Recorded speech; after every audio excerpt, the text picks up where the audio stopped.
Welcome to the Victory Show. Hey, Victors, welcome to this week's Victory Show. If this is the first time you're joining us, I'm Travis Cody, best-selling author of 16 books. And I've had the privilege of helping hundreds of business consultants, founders, and entrepreneurs write and publish their own best-selling book. And in that journey, I've discovered a really fascinating pattern. A lot of businesses hit a revenue plateau, usually around $1 million, and they struggle to break through that. So on this show, I sit down with some of the world's most successful CEOs, leaders, and business owners to uncover the strategies they use to overcome those plateaus and scale their businesses to new heights. And more importantly, how you can do the same. So get ready for some deep insights and actionable takeaways that you can implement in your business and life starting today. And today, we have an absolute powerhouse in the world of fitness, nutrition, and high performance business, a true industry titan. Tom Dowd is the president and CEO of F45 Training, the global fitness empire that's redefining the way people train. But that's just the beginning, because before taking the reins at F45, Tom was the mastermind behind Performance Inspired Nutrition, the lifestyle nutrition brand he co-founded and led alongside none other than Mr. Mark Wahlberg. Over the past decade, he's built an empire of game-changing wellness brands, from Wahlburgers to performance-inspired nutrition to major investments in F45. When it comes to high-level business strategy, product innovation, and creating brands that people can't get enough of, Tom is in a league of his own.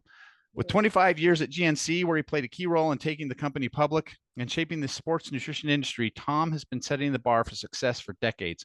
His ability to scale businesses, build magnetic brands, and drive billion-dollar industries forward makes him one of the most influential leaders in health, wellness, and fitness today. This is going to be an electric conversation about building a legacy, scaling global brands, and what it actually really takes to play the game at the highest level. So get ready, because this is going to be a big one. Tom, thank you so much for being here today. Thank you, Travis. That's a very generous setup. I hope I can live up to it. So I always like to ask, with where you're at currently with F45, you're kind of at the top of the pile in terms of what people would consider business success. But where did it start for you? Did you always know that you were going to be an entrepreneur and a founder, or did that life sort of choose you? Yeah, the life chose me. My father owned supermarkets. So he came over from Ireland at 21 and was, a self-made millionaire before he was 35. Wow. Several supermarkets in Yonkers, New York area, in the Bronx and Yonkers, tough markets to grow up in. So I grew up from packing groceries and cleaning deli machines and sweeping floors and blocking and facing. So that was your chores. Yeah, that was my chores. So that's, so I got dragged into it. And then, I always just, didn't necessarily, I think it kind of turned me off to retail a bit because it was just such a tough world, but it's a great training camp for anything, from brand building, etc. So, but then I got dragged into it because I stayed in the supermarket biz and then transitioned over to GNC. So let's talk about that a little bit. Did they like recruit you, or did it just an opportunity open up for you to step into there and you went that way? Yeah. So, moving from the supermarket business to a supervisor role was very, at the time I was, really living the lifestyle, lifting 6 days a week and pretty big guy. And, the Coca-Cola drivers came in and said, listen, I know you're struggling with this new position. I took over a very challenging location in Yonkers, New York, and Getty Square, Yonkers, and it was just a really tough location. And I figured I was going to end up getting shot or murdered at some point. So when you say rough, you don't mean in a retail spot. You mean like a rough and a legitimate rough. Robberies, every day, just fist fights. It was just a really big, I think it was a 24 register location with a mall above us and a 4-story parking garage. And, because I had the, kind of the type A personality and grew up in the industry, my big promotion to store manager was to that store, which I opened up as 3 to 12, which is a tough position. Yeah. And then I get the promotion. Oh. I told him, listen, I'm not, this isn't going to end well for me, I suspect. It's threatened almost weekly.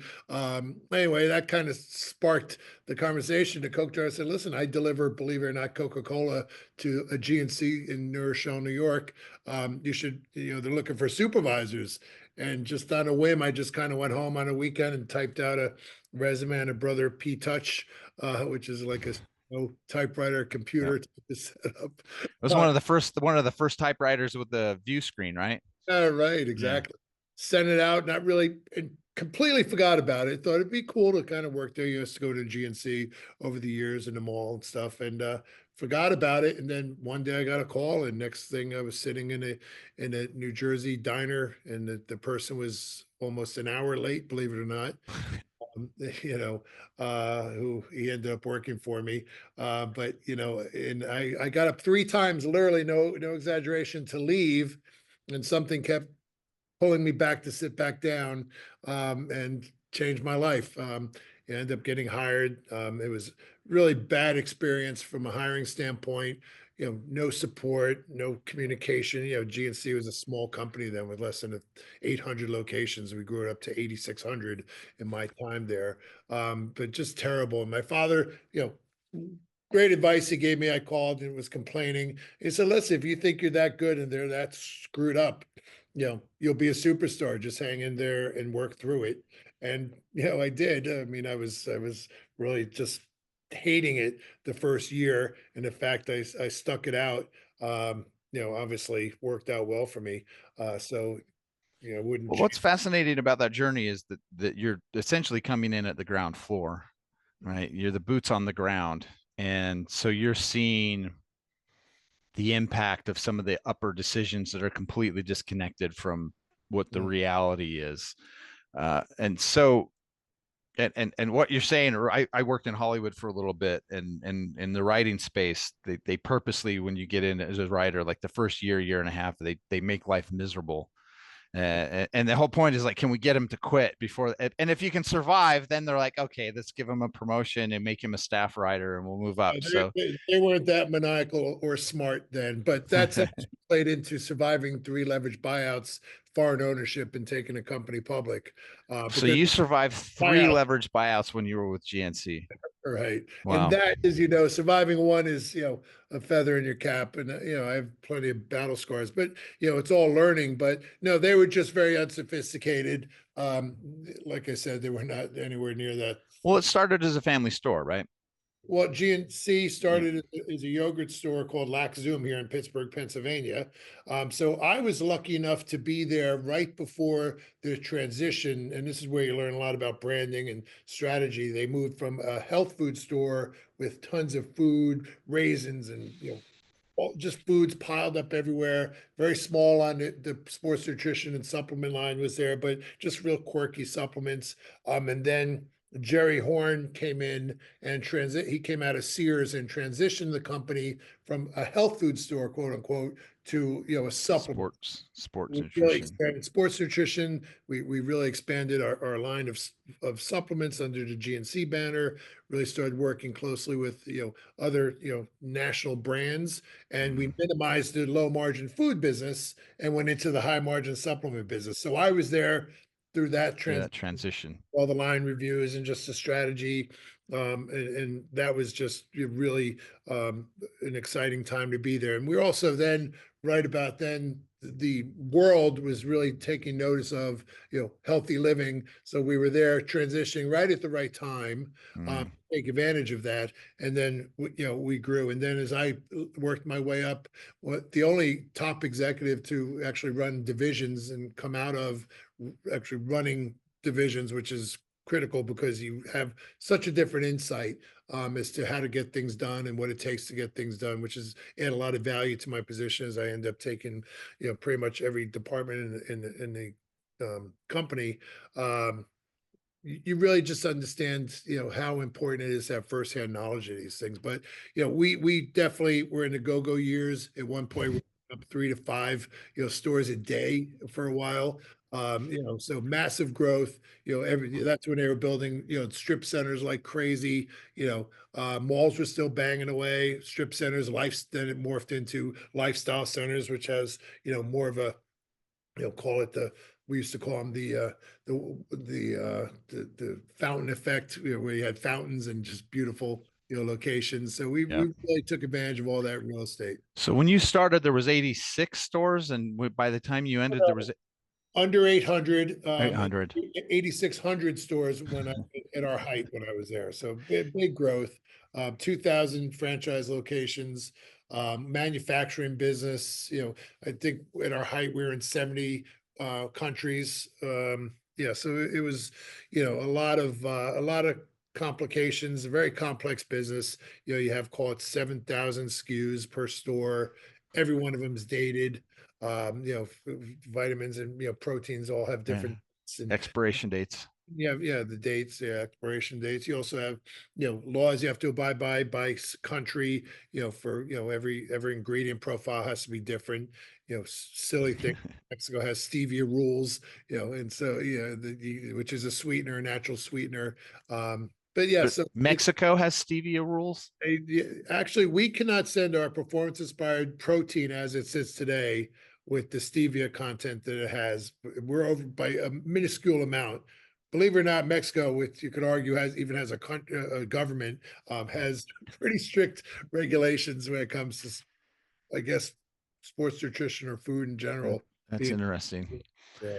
So let's talk a little bit about the leadership then, because you started, with what? If you're a supervisor, you've got a few employees in a store, and like District how? manager, I had about 55 stores, which was a whole nother experience because you go from being able to solve every problem, within a car ride between the supermarkets or walking down the stairs to, go to aisle 4 and fix whatever's wrong or go to the meat department, to having to drive 4 or 5 hours for a very small store with probably 5 or 6 employees, and the manager throws the keys in the gate and you have to figure out how to keep that store running. So Wow. it was tough, especially coming out of an industry that's very, point your finger in their chests. I mean, I've been in pushing matches with people, employees in that business. They're all in the union, they're all making a lot of money, they're all protected with the unions. You really go to battle with these folks, to a team that's very. So I came out of a tough environment, and even though I was pulling it back quite a few notches, I was still pretty aggressive, and a lot of people just were like, I'm out of here.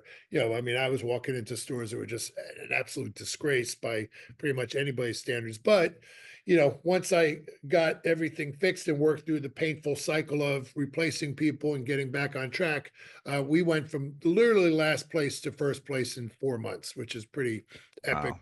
which put me on the map. I was gonna say, yeah, when you do that turnaround time, you've got a spotlight on you. And then that led to what? So that was district manager. You were doing that, and then that just. District manager, then I just kept moving up. Then they kept trying to put me into marketing because I'm pretty creative and have a lot of ideas always, and but I always wanted to stay into operations, so it took over, merchandise manager for a division, and ran divisions, moved to California to run basically Alaska to Texas, was Division 3 at the time, which was the biggest volume division, and I took that over. And everybody worked for me has been there at GNC, about 15 years longer than me. So that to step into that role. But within literally days, they saw that, I was there to do the right thing for everybody and get things going. And we took that division, again, no exaggeration, from last place to first place within 4 divisions, pretty fast. And that was, again, they would have a conference call a month. I was having a conference call every day for the first month, just turning up the East Coast mentality to the West Coast, and just being, a typical, aggressive New Yorker, I guess they used to call me, just coming in and just, popping into markets unannounced, really pulling everybody into the office and doing business reviews and just grinding through things. And then, just partnering with people, vendors. There was a huge opportunity, like Muscle Milk was a great find of mine. So just really, taking my retail experience in the supermarket business with brands and products, and understanding how important it was to bring fresh products into the business, was Yeah. one of my biggest wins. Everything from perfect push-ups to the Thigh Master to skin creams, Strivectin, to Muscle Milks. Wow. Always looking for product. Always, I love finding product. I love growing brands. I love, just seeing something live and breathe in the stores that I found. And same thing now with building brands, with Performance Inspired. We have 60 SKUs now and growing. It's just great to see somebody out in the world with your shirt on, or you hear somebody using your product. It's a real turn on. So what was it that you did then when you'd go in and take these stores where, what was causing them to be not performing and being sort of dead last? And then what were you doing then that could do that such a quick turnaround? Yeah, well, obviously standards are one, but it always starts with people and process, right? So a lot of times I give everybody the credit that they want to do well. If they're working there and spending their time with you, I give them, the credit that they just need good leadership and guidance, and then it's up to them to, disprove that. So I always give everybody a fair shot, but I always go in thinking, all right, let me do everything I can to make them successful. Let me give them the guidance and the push and the follow-up skills and just the whatever they need to be successful. So I always think of anything, including coming into F45, is listen, I'm here to work for you. I work for the employees. My job is to make your job easier. My job is to make you successful. My job now is to make the franchisees successful and make the membership experience in our studios amazing. So I always start there. So, in retail, it's the employees, do they have the right tools? Are they being communicated to? Half the time, if not more, most people don't even know the expectations. Yeah. Everybody talks in circles. I call them talking heads. I'm so direct, it's painful sometimes, but and I'm repetitive, all the things that don't make me great to live with, or make me really good. My wife's crazy, but Well, challenging and questioning, and I'm just wired to always question everything.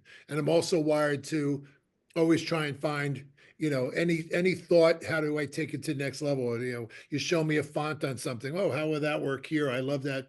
I love that, how that display looks. Can we put that into something here? So I'm always thinking, how does that cross over to what I'm doing in my world, everything I see? I love it. Well, and you said two important things there. First off, people first, right? Even if you're starting with the employees, and the second thing is communication.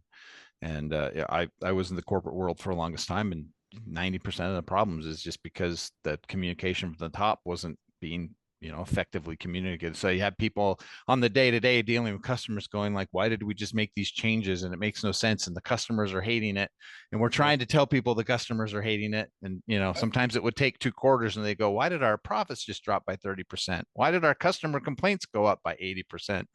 It happens all the time. I mean, listen, there's big companies that, obviously, we all know that the larger you get, sometimes things get away from you, right? So, Yeah. a lot of that is because the executives get so tied up into BS, it doesn't really register, doesn't ring the register, as we used to say, that they lose track, and now they're focused on the wrong things and lose track of what made them successful. So I'm also, neurotic, where I'm always in the weeds to a point. You can't get lost in the weeds, but I read once that 95% of CEOs never checked their customer service hotline when people hotlines. So Doesn't surprise me. yes, when I first got customer service, long time early in my career, during the first business review on, the big conference table with the phone in the middle, we actually called our own system, and it was like a 5-minute Right. transition to get to somebody, and I lost my mind. And people who were paid just to run customer service didn't even do it. I could tell. Yeah. Didn't look at it. I mean, we had French on there for, we had stores in Canada, like 20 stores in Canada needed to have French. We had it on our menu, for example. Just silly. So we got it down to less than a minute. Is a great example, from almost, it was over 4 minutes. And it's just Right. crazy how, That in the weeds, it makes a difference. it reminds me. I was sometime back. I saw an article. It was the interview with the founder of DoorDash, and one of the things that he instituted was the engineers that are building the app. You have to go work customer service for an 8-hour shift once a month. And he was saying that when he did that, something like 30% of the engineers quit because they thought they were above customer Right. service. And his whole point was, you need to see the problems that your programming is creating. And then he said, once they did that, and now when you get online, DoorDash has like one of the best people are like, I love this app. And it's so great because once the engineers started going like, oh, there's people on the other end of my code It changed everything. Yeah, no doubt. So just briefly, you had an experience of working with a company that went public. Let's just talk about that a little bit. And then I want to obviously transition into performance, but what Sure. was that journey like? Well, I wasn't the CEO when we went public. I was an investor. So myself and a group with Wahlberg, I had the first meeting in the back room of the Ellen Show. Loved the business, loved the product, and Of just course, I mean that's where everybody's going to do their business yeah, deals. It's been behind the scenes with Ellen, who you're cutting deals. a little tidbit. Well, we had a busy when I used to go to California. My schedule was always booked, so I was like, "Listen, I'll be here. Meet me there. We'll get you in through the gate." But that's my only window because, so we made it happen, and then we ended up investing within we got the yes to invest within 2 weeks, and we put 110 million in. Absolutely loved the product, loved the culture, everything about it. And then, COVID happened, and then, we came out and the studios rebounded again. Everybody was happy to get back working out. The one thing about F45, the culture, the community is amazing. So, these folks ran back into the studio. So everybody was like, listen, this is great. We're outpacing our competition, surprising everybody how fast the studios are bouncing back. Let's take it public. The model seemed to work. We went out, but then we had just basically, I guess, in a nutshell, we just had poor management and poor oversight to the point where we were like, listen, at some point here, we delisted, and then I stepped in to take over and get it back on track, which April 1st will be 2 years, which is hard to even say out loud. I can't believe it's been 2 years. I mean, it's literally flown by. I had some regret about jumping in on the front line at first. Yeah, Did you get in it and be like, oh, I thought I was done with this part of my career? yeah, yeah. I wish I could say I lost hair from it, but it was already gone. It was it was all my it's funny because almost every week I can feel the old the muscles memory from GNC coming back. So for 14 13 14 years I was just doing active. So the company launches, you guys invest, COVID happens and it drops, and then you're rebounding and it goes public, and then once it goes public, it just starts to taper off, and that's Well, no, it didn't taper off. HQ just really just made a lot of missteps, paying people, the Beckham thing was news. He's still involved, and just a lot of just unsophisticated, decisions being made, total lack of respect for capital in many regards. So just not a lot of SOPs, standard operating procedures in place. And again, like we start off, there's just a lot of good people here. Many of them are still here, including Luke Armstrong, employee number one, who's our chief revenue officer. oh wow. So we have a lot of great people are here. I've made moves, obviously, but these people are smart and driven and love the product, and it's a real testament to the product, meaning the workouts in the studios themselves that survived through just Yeah. mismanagement, and a lot of ego involved. Well, what a kind of weird 1-2 punch though, right? You get shut down for, in some places a year and a half, and then to come out of that and then have the mismanagement on top of it. No, the mismanagement was all throughout. Sure. Yeah. It's just So what were some of the first steps that you did to help turn things around as soon as you came on board as CEO? Like what were the like was it when you stepped in were you like, okay, here's the financial management, we get that in control, but then what did you do then to reverse that and start scaling up so that the franchise site was growing? Yeah. So, the SG&A was the first obvious target, so we pulled out substantial amount of money there, and then deployed that capital into things that made sense. In this case, mostly marketing.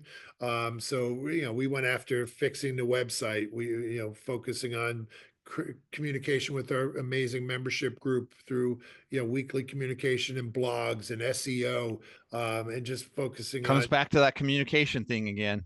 no, always, but and then fixing the app and making it easier to use. Everything was very clunky. The website, the app, and a lot of people in today's world, they want to jump on their app and book classes and everything else. So we started even there, assessing the people. Like I said, we made some changes, but and then we started communicating like mad to everybody. We started business reviews, which what, believe it or not, nobody did a business for you before. So, we went through and started building expectations and go get lists, I call them.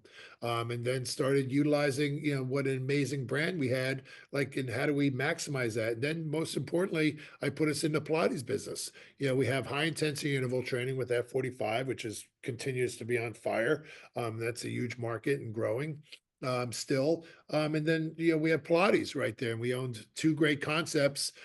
We tweaked them a bit, and, my marching orders were, listen, go back, make it amazing, and then we'll put our back into it and grow these Pilates concepts. And within a month, we just made the tweaks. We did the customer surveys, we did the member surveys, we pressure tested everything. And then, man, we were in the Pilates business. So now we're crushing it. And we have FS8 and Vora. So FS8 is a toning, yoga, and Pilates, reformer Pilates business. And Vora is just an athletic, reformer Pilates experience with, lights and mirrors and the music and everything Now, else. are these separate studios from F45, or did you put Yes. everything together? Very separate, but we also have dual concepts that we're pushing towards. We already have dual concept locations, but my big push is now, how do we create this dual concept with retail in the middle? We also have a recovery business with cold plunge and infrared saunas. So we have that. Then we have the FS8 or Vora, and then we have F45. So the full Monty for me is FS8 or Vora, retail in the middle, F45 on the left or right, whatever, and then retail and recovery. Recovery. For me, So that's I was going to say, this is a whole umbrella of the total umbrella of health products. So, right. And we're really working towards becoming, a total solution headquarters for everybody in health and wellness. That's where the magic is. We're very big on content. So we're making big partnerships with Samsung TV, for example, with 240 million plus people. We're in the smart app there, so that's helping our brand. We're making big deals. We did a High Rocks partnership, Spartan Race. So we're very focused on, bringing our brand outside the four walls of our studios and helping us introduce the amazing products to more people, because the more people we get in front of, the more we win. So very So focused on cross-pollination. what was it for you that was so exciting about the Pilates and adding that on to what F45 was already doing? Well, this is where my training from GNC comes in, because I learned early on, managing brands and then being a CMO, and pretty much every vendor sat in front of me for a very long time, and building brands together was, it's much harder to try and create something rather than just jump on something that's hot. So let the market tell you what's hot and then execute like crazy. So just execute. So when I came on, even before, I remember saying, why aren't we in the Pilates business? Oh, we have Pilates, but, we're just not, we're focused on F45. So my first, time I came in, I said, we're going to get into the Pilates business because the trends are incredible. And it's a great complement to F45. It doesn't compete. It actually complements it. So we need to be here. And the fact that we had two concepts made perfect sense, because they're so different. And it's just a perfect complement to everything we do, because we have the infrastructure, we have the expertise, we have the franchising ability. So to plug in the modalities that actually are already proven and growing is a slam dunk. So the fact I was, many people told me just focus on F45, don't get distracted. And I was like, nope, I can do it all. Don't worry about it. We're going to execute. Don't worry. That's not one of my weaknesses, is not able to execute things. So we pushed through the wall, and obviously there were some growing pains, and learning a lot of this was such a F45 centric company from a thought process to get people to now think Pilates, as well as, if not more though, so because it's a bigger opportunity. Sure. Because every big market we have with almost 2,000 studios, we're pretty saturated, but it's all green field for Pilates for us. So these really strong operators now don't have to worry about cannibalizing their F45 studios. They can put a Pilates studio right next to them and win both ways, because you cross-pollinate your members. Because a lot of members we know from every study in the world, that they belong to a multitude of studios sometimes, Sure. Like, my wife's got like 4 gym memberships. Right. One gym has the red light, one gym's got the sauna. Right. One's got the dance classes. We're doing red light too. So, but yeah, Wow. so So then what's the next 3 to 5 years look like for not only F45 and the company of brands, but for you as a leader? Are you grooming your successor so you can go back to just being an investor, or do you like being involved in the day to day? yeah, I love being involved in the day to day. And now, it's the all the brain damage, I guess, for the first year and a half I've been, fixing up and cleaning up. And listen, I start from an investor standpoint. I mean, every day I operate in my mind as if we're going out of business tomorrow. So that's the way I kind of attack everything. So, the waste and just the mismanagement made me nuts for even up to today almost. Um, excuse me. But now it's getting into more of the fun stuff that I love to do is grow and support and engage with the franchisees and just be a part of that. So, we'll play it out. I mean, I'm grooming everybody around me every day, because I empower people. Excuse me. So I'm always empowering people and trying to make them more successful. And at the end of the day, the cream always rises to the top, and there's plenty of opportunity here. But everybody, I operate in the mentality that there's no cheer. Everybody, you just can't be a cheerleader. You have to be on the field, and the more value you add, the more you're going to be rewarded. So everybody's knows the mantra. Everybody's out there fighting like crazy just to do well for us. And at some point, when I'm ready to do whatever, I'll have people to choose from, which is That's great. fantastic. So for performance inspired nutrition, same, like, are you happy with 60 SKUs, or do you want to keep expanding that? Yeah. Well, again, we'll let the market determine what we should add. Like we just added gummy creatine's on fire. So we just added a third SKU in the creatine line. Mm. So we added a gummy. So we had a chew we just launched like probably maybe 6 months ago. We had a powder, obviously. And then we do that. We have the test booster that's really hot now. I just have this here. So it's a great, top seller as well. So we just let the market dictate like what we add, and we let our retailers tell us. Like the gummies was a Hy-Vee supermarkets out of the Midwest was like, you guys need a gummy. And again, I'm listening to the customers and the members. Sure, and you almost can't miss it, the creatine. So, Wow. so everything we have is making money, quite frankly, and doing well. But I'm not trying to launch anything to create a market. That's a much heavier lift. Sure. Financially and just telling the story. I mean, there's a lot of great supplements that I would like to carry, but the market's just not growth. COQ10 is a good example of a costly supplement that Yeah. everybody should be taking, especially if you're on a statin. I think the next product we'll probably add is a magnesium. Magnesium is a very important supplement. It's in our zinc formula, which is selling like crazy this time of year. We just got wiped out by the military of it, which is great. But we might just come out with the magnesium Magnesium. product. So let's talk about, because I know one of the core foundations and philosophies for performance inspired is clean nutrition. Can we talk a little bit about that? Because I've done marketing in the supplement space, and I'm well aware of some of the shenanigans that some people play with it. So knowing that performance inspired, it puts such a, like, it's all over your branding, a lot of your messaging is all around the clean nutrition. So let's talk a little bit about that, if you wouldn't mind. Sure. I mean, one thing I didn't want to do is be another Me Too product. And growing up at GNC with young kids, my son was a state champ in Taekwondo, and I spent, from 4 years old to 20, taking dojangs and driving him around until he got his license and sitting there and going to tournaments, everything else. And when parents would ask me, "Oh, GNC, I want my son to take some stuff for daughter, but is that stuff safe? Oh, is there steroids in your protein powders?" Just silly question, but you learn that people actually think these things. They're not educated. Of course, there's sophisticated folks that understand supplements and everything else, but it's just I'd be floored at how many people would think there were steroids and stuff. Just so when we were looking at this brand and to start the brand, it was important for me to really just take that off the table. Like, so being all natural is what our brand is all about. And then being efficacious. So we don't just sprinkle ingredients into our products just to get them on the label. Everything is efficacious amounts. And being all natural is critical. To me, taking a supplement with artificial flavors and coloring just defeats the purpose. Like you're Right. trying to be healthy, and these things matter.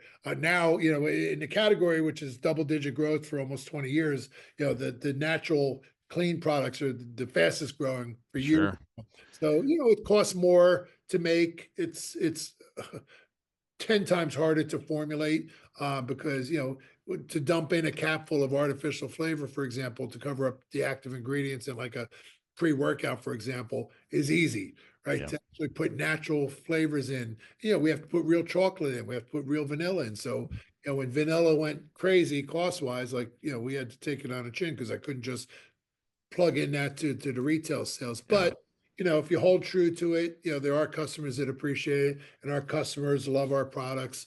But it'd be easy to be natural and artificially flavored. But we just stick with being It's clean. interesting too, though, now seeing, like, especially these last few months, sort of the hyper focus, especially on the artificial colorings. And, even with the FDA finally coming out and banning a couple of them, and people are like, oh, wait, these Uh, artificial colors aren't good for us. Right. right. And so, I mean, what a good position to be in for you guys, because you're already kind of ahead of all of that. And And people are willfully ignorant sometimes, they just want to ignore things, and they'll go, oh, this is $3 cheaper, $2 cheaper. It's like, yeah, okay, but it's got artificial flavors and colors in it. To me, and by the way, we're right in a range with pricing. So, we're high volume, low margin business. So, we actually are too prideful in our formulas, like our protein bars. I don't get credit for probably half the ingredients in it, but it's in there because it's like my kind of like go to. Our pre-workouts are loaded up beyond probably what people even give me credit for there as well. But pre-workouts have to work right, and it can't. It's easy to just jack somebody up and just crash. And we can put 300 milligrams of something caffeine in and crank you up. And but we really focus on giving you a healthy, really good energy level that brings you to a great place and gets you through your workout without the big crash or make you feel sick to your stomach or feel like you're on drugs. And I've had those experiences, like, so, and that's yeah, easy. It's even cheap. Caffeine's cheap. And we're powerful. Again, we have robust, efficacious formulas that really make a difference. So we found a good niche. So it's hard to find new science because, quite frankly, there's really nothing out there driving yeah, the category. So it's you got to find a good place and live with the consequences of paying more for your COGS, your cost of goods, and when you're really struggling to formulate something being natural, you just have to go through 10 more iterations if that's what it takes to get it right. And that's what it is. When you're artificial, I mean, you could be dusted and done in 2 or 3 takes from a taste test because it's easy to just dump in a little bit more. yeah, Something for us, it's a mix of natural ingredients. Like for chocolates and vanillas and stuff, it's easy. And blueberry, we have protein stuff. But when you get to pre-workouts and everything, it's a different mix of flavoring that you have to find to really. sure. Well, when you're mixing HMB and caffeine and beta alanine together, those are all very bitter. That's right. So being able to mask that is, Caffeine.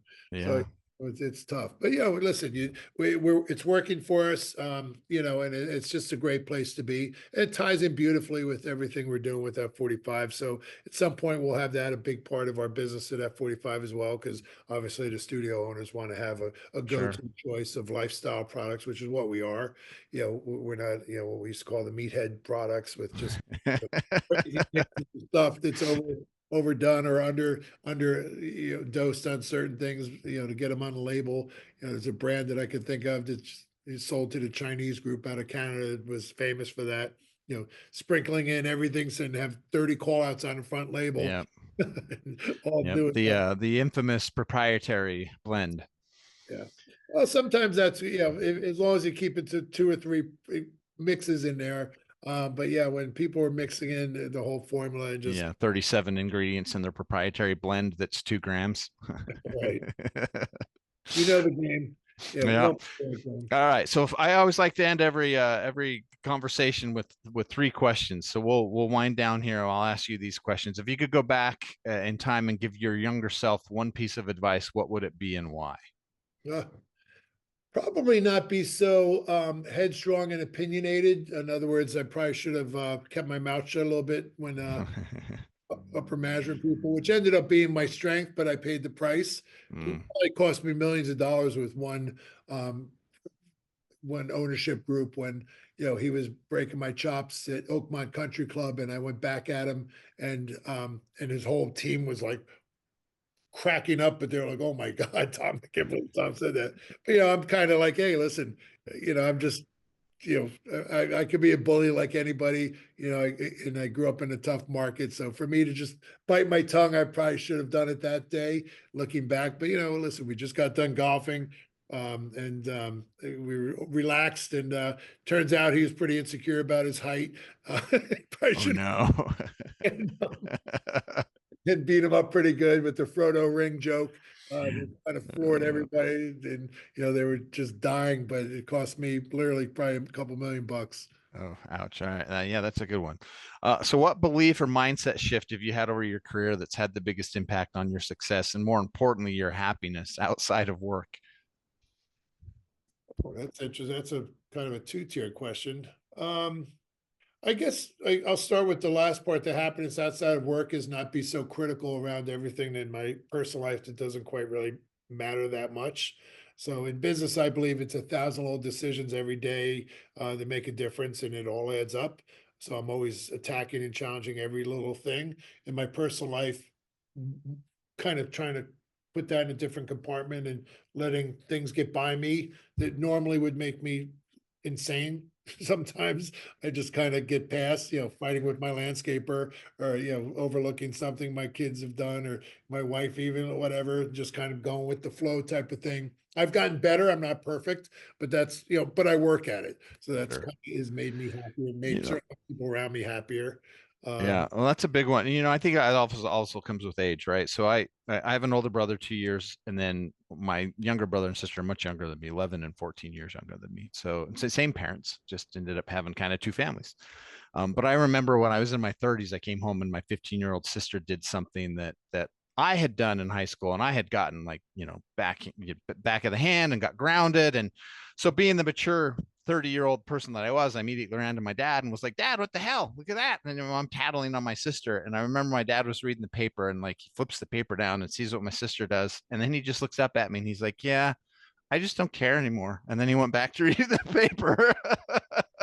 Yeah, well, yeah, I mean, that's funny. I mean, the problem is with me, I'll probably never, I always say I'm never really happy, is I always still care. I just kind of bury it, I just kind of like, it still annoys me, but I just don't bring it up or talk about it. Or just, You realize there's some battles that they're better left just letting them go. yeah, yeah. Final question: what's the best investment you've made in yourself over the years?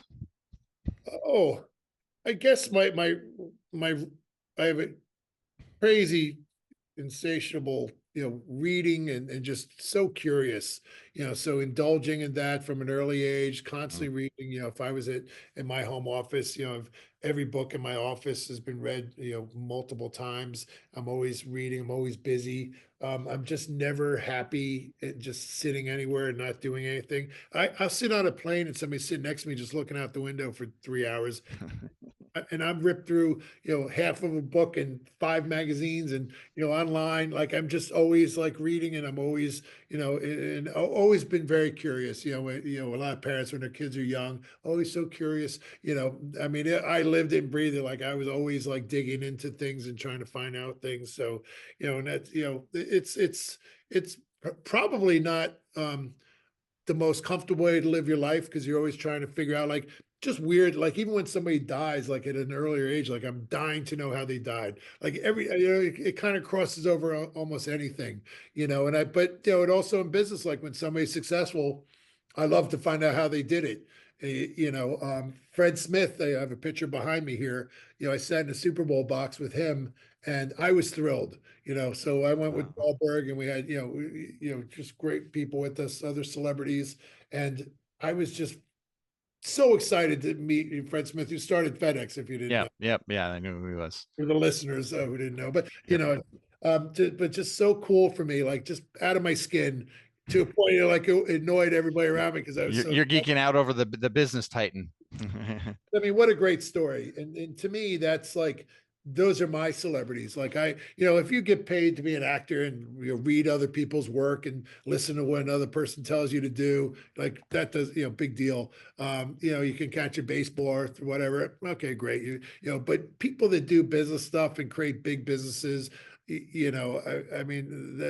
got to meet Bezos in Boston one day. Wow. And just so cool to talk to him for a half hour. I mean, that just, I'm still talking about it. It's probably, 5, 6 years ago. But I just love finding out how they did it and learning their battles and even doing podcast sharing some of my war stories and like I tell my team at F45 now, you guys, we've built a good war story here for you guys to tell. Like this is and again, how I mentioned the GNC, every leverage buyout and foreign ownership was a battle. I mean, they all say, hey, we're buying you, Tom. I remember the speech Apollo made me one day in a room. We're buying you. Remember, you're the guy. You run all stores and operations and everything else and marketing and like we're buying you. Okay, and then like within a week they had like 5 people in the building trying to eat through me right there. With great pedigrees and guys they knew in other worlds and everything else. And then you just have to barrel through those guys and rip them apart, which is my specialty. So nobody's going to outwork me, and nobody works harder and has more knowledge about everything I do. So it's just easy, and I have basic good people IQ and principles, and and just I never sway from my integrity and principles, and just and I know what to do. Like it's hard to beat that back, because any situation's fixable if you have the tools and the steps to do. Yeah. Well, I think what you said is important, right? The relationships are key. When I was in Hollywood, my mentor, I worked in as a screenwriter, and he was a producer, and his company ended up getting a huge investment. And I remember very clearly the people that were investing, because we were at some sort of meeting and somebody made a comment about something, and the investor said, hey, I just want to make this very clear. I'm not investing in the company. I'm investing in the guy that's produced 50 movies. That's who we're investing in, right? And that actually taught me a really big lesson about like, oh wow, your reputation is and what you do is really important. Because up to that point, it was when you're Hollywood is some of these huge corporations, people think, oh, you're investing in that, but a lot of times it comes down to that who's the guy running it. Yeah, listen, people don't realize. I mean, companies are just people, and culture is driven by the people. So even most recently, you could change the culture almost overnight if you change, the people's mentality or change the people if you have to. But culture is something that you have to, really focus on and make sure that the culture is about supporting each other, working hard, no bystanders, pushing through people and process. If you have something good, you'd be surprised how many great ideas came from people who are well below the pay scale of the people who are supposed to do it.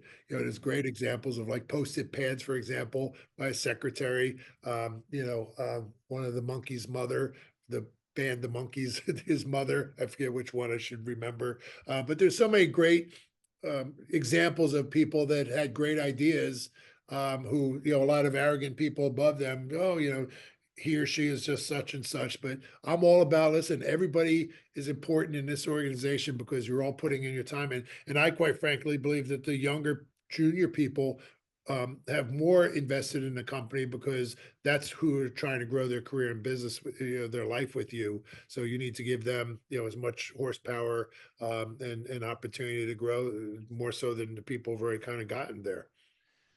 People are listening to the episode or reading the chapter in this book, and they want to get involved with what you got going on. What's the best way to do it? Performance inspired nutrition, F45, like how do they find those? Yeah, I mean, now social media, big deal Dowd on Instagram, follow our websites, F45, Performance Inspired Nutrition is pi-nutrition.com. You can find me on LinkedIn, just, I'm out in the universe. I'm very engaged in social media. My dream is one day to walk away from social media, but I'm always pushing and supporting, our brands and things. That down darn marketing side of you is like, all right, I gotta keep going. Yeah, my life is my phone, my iPad, my TV remote on my lap at all times. TV. Well, Tom, thank you so much for your time. I really appreciate it. It's been a fantastic conversation. Thank you, Travis. I enjoyed it. Thank you.